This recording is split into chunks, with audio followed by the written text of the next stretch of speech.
1000 वर्षाखाली बांधलेला हा कंधारचा भुईकोट किल्ला.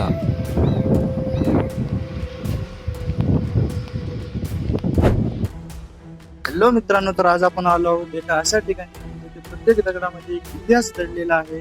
हा प्रवास केवळ पाहण्यासाठी नसून हा प्रवास इतिहासाला अनुभवण्यासाठी. या किल्ल्याचा इतिहास नेमका किती जुना आहे, कोणी बांधला हा किल्ला आणि किल्ल्याभोवती एवढा मोठा खंदक कशासाठी करण्यात आला होता, आज आपण संपूर्ण किल्ला जवळून पाहणार आहोत.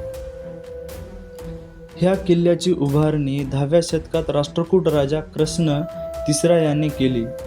म्हणजेच या किल्ल्याचा इतिहास शेकडो वर्षापूर्वीच्या आधीच्या काळाशी जोडलेला आहे. काळ पुढे गेला, राजे बदलले, राजवटी बदलल्या आणि किल्ल्याच्या सत्ताधीशांमध्ये बदल होत गेले. राष्ट्रकूटानंतर हा किल्ला देवगिरीच्या यादवांच्या ताब्यात गेला. त्यानंतर बहमनी सल्तनतीच्या काळातही किल्ल्याला महत्त्व राहिलं आणि पुढे तो अहमदनगरच्या निजामशाहीच्या ताब्यात होता. एका किल्ल्याने किती वेगवेगळ्या राजवट्या पाहिल्या असतील याचा विचार केला तरी अंगावर काटा येतो. आज आपण या किल्ल्यात शांतपणे चालत आहोत. एक क्षण डोळे बंद करून विचार करा, याच परिसरात कधी काळी सैनिकांची ये-जा होत असेल. किल्ल्याच्या तटबंदीवरून पहारा दिला जात असेल, दरवाजातून घोडे आणि सैन्य आत बाहेर जात असेल आणि किल्ल्याच्या बाहेर असलेल्या खंदकामुळे शत्रूला आत पोहोचणं आणखी कठीण होत असेल. आज या जागेवर शांतता आहे, पण या भिंतींनी कधी काळी इतिहासाचा मोठा काळ अनुभवला आहे. आता तुम्ही माझ्यासोबत किल्ल्याच्या आत फिरताना त्याची भव्यता अनुभवू शकता. या किल्ल्याची भुईकोट रचना आणि संरक्षणासाठी केलेली व्यवस्था त्या काळातील स्थापत्यकलेची कल्पना देते. जवळून या दगडी बांधकामाकडे पाहिलं की एक गोष्ट जाणवते, आज आधुनिक तंत्रज्ञानाच्या काळात आपण जगतोय, पण शेकडो वर्षापूर्वी इतकी मोठी आणि मजबूत रचना उभी करणं ही स्वतःमध्ये एक मोठी गोष्ट होती. प्रत्येक भिंत, प्रत्येक दरवाजा आणि प्रत्येक कोपरा आपल्याला भूतकाळाच्या आणखी जवळ घेऊन जातो. ते कशासाठी होतं माहिती आहे? ते कशासाठी होतं माहिती आहे?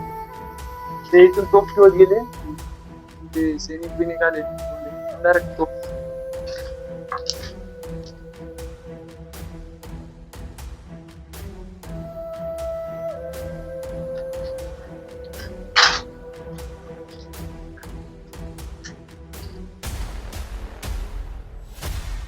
इतिहास आपण पुस्तकामध्ये वाचतो, पण जेव्हा आपण त्या इतिहासाच्या ठिकाणी उभे राहतो तेव्हा त्याचा अनुभव पूर्णपणे वेगळाच असतो. आज मला या किल्ल्यात फिरताना मलाही अगदी तसाच अनुभव येतोय. या भिंतीकडे पाहताना फक्त दगड दिसत नाहीत, तर त्या दगडामागचा काळ जाणवतो. म्हणूनच ऐतिहासिक ठिकाणी फिरण्याची मजाच वेगळी असते.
या किल्ल्यावरचं सर्वात बेस्ट दृश्य म्हणलं तर भाई ते आवडले भाऊ मला.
छोटासा पण ऐतिहासिक प्रवास. जर तुम्हाला हा किल्ला आवडला असेल तर हा व्हिडिओ शेवटपर्यंत पाहिल्याबद्दल मनापासून धन्यवाद.